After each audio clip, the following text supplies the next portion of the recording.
summary of the solution to section 2.5, 1N. Let's do 1B.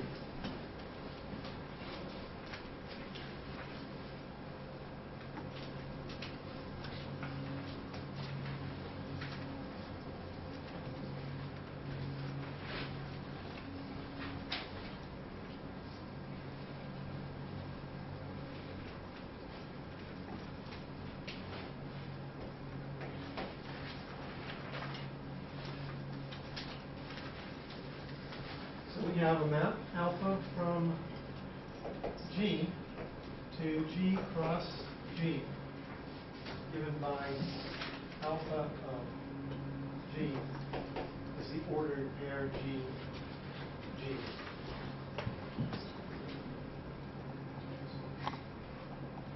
So I want to show it's a homomorphism. What do I need to show?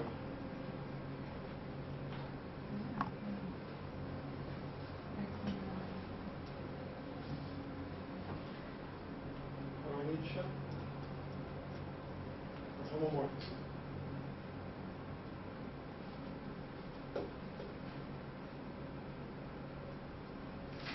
What is a homomorphism? It preserves the operation, right? So alpha of what?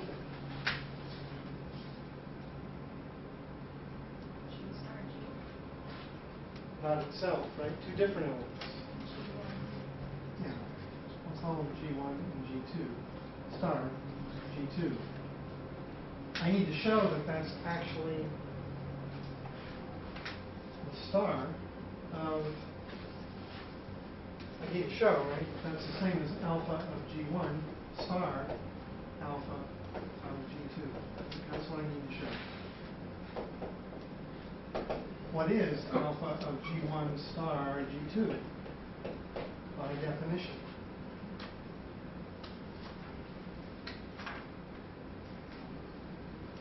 It's an ordered pair, right? What's the first element in the ordered pair? G1 star G2, comma, G1 star G2. Well, what is alpha of G1 star alpha of G2? By definition, that's the ordered pair G1, comma, G1 star the ordered pair G2, comma, G2. Well, when I work in the cross product, the Cartesian product, how do I actually do this operation? Just like in vector spaces, it's element by element. So I take the stars of the first elements. And then I take the stars of the second elements. That's my definition of how we operate there. But that's obviously the same as alpha of G1 star G2. Therefore, this alpha is a homomorphism.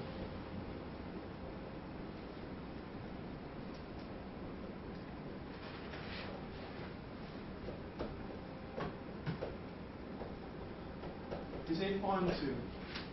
Do I get everywhere in G cross G?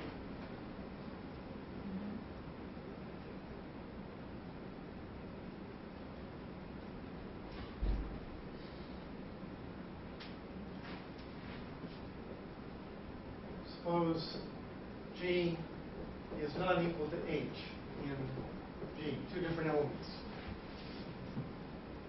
What element can't I get to under this map?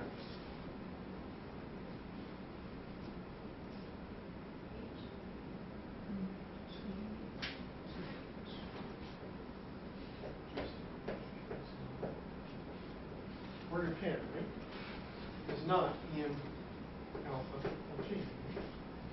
Because in alpha of G, I always get the same thing. I map 1, 1, 2, 2, 5, 5, KK, whatever, right? So that's not in there. But that's certainly, but GH is certainly, the ordered pair GH is certainly an element of G cross G. Because remember, this is all ordered pairs. Pick any element in G and any other element in G, and that's in there. So it's not on, because I found somebody I can't get to.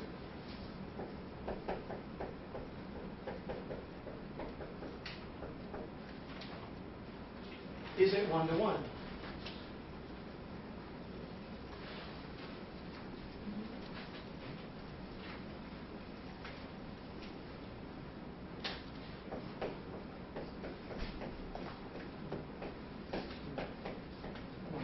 How do I prove one-to-one?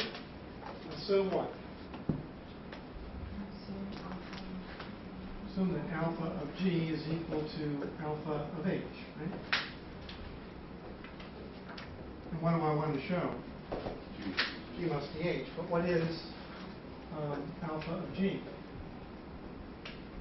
It's equal to G comma G.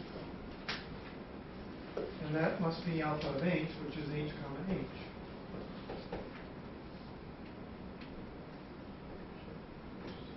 Well, two ordered pairs are identical only when the corresponding elements are equal.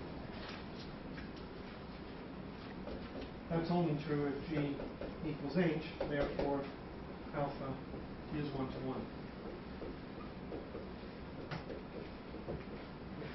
What is this now? Well, we're in a group, so it's hard to see in the general group. If my group happens to be R with addition, what do we call R cross R?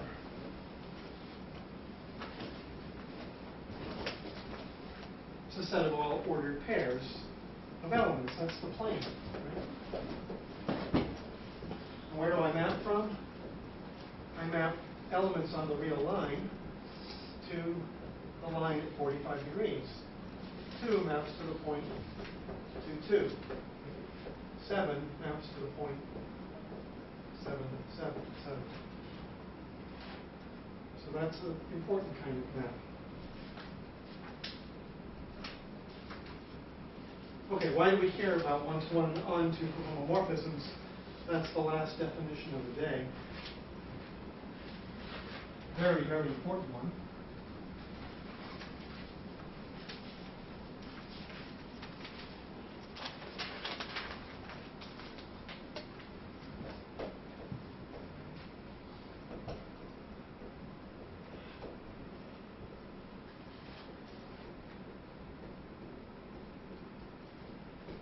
Let phi from G to H be a homomorphism. That means, of course, that phi of G1 star G2 is equal to phi of G1 star phi of G2. That's just restating the definition, right? If phi is one-to-one and onto, we say phi is an isomorphism.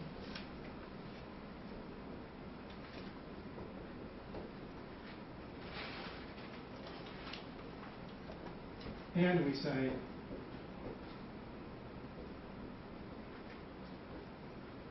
G and H are isomorphic.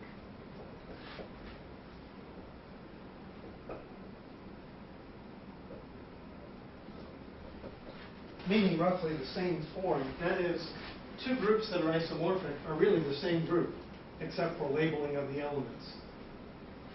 So this is a much stronger condition.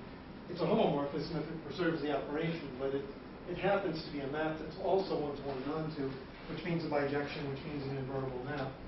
Then G and H are essentially the same group, except for labeling.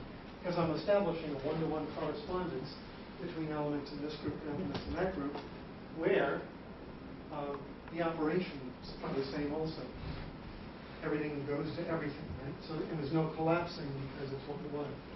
And it's fully covered because it's onto. So isomorphisms are the most important kind of homomorphisms. And we'll dig into that after the lecture.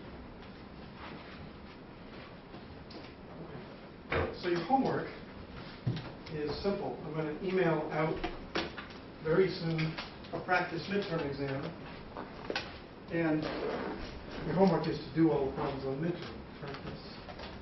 I guarantee the following. If you come to class with your practice midterm blank and copy down the answers, it will be of absolute zero value to you. Absolute zero value. You have to work in order to learn. You learn by struggling, not by watching someone else do the answers. You can watch somebody water ski for 50 years and you'll never learn how to water ski. You have to actually get in the water. Same is true with mathematics. Okay, so if you don't see the midterm, if I get distracted somehow, yell at me, scream at me. I intend to have it out in the mail soon. If you don't see it, feel free to yell at me by email.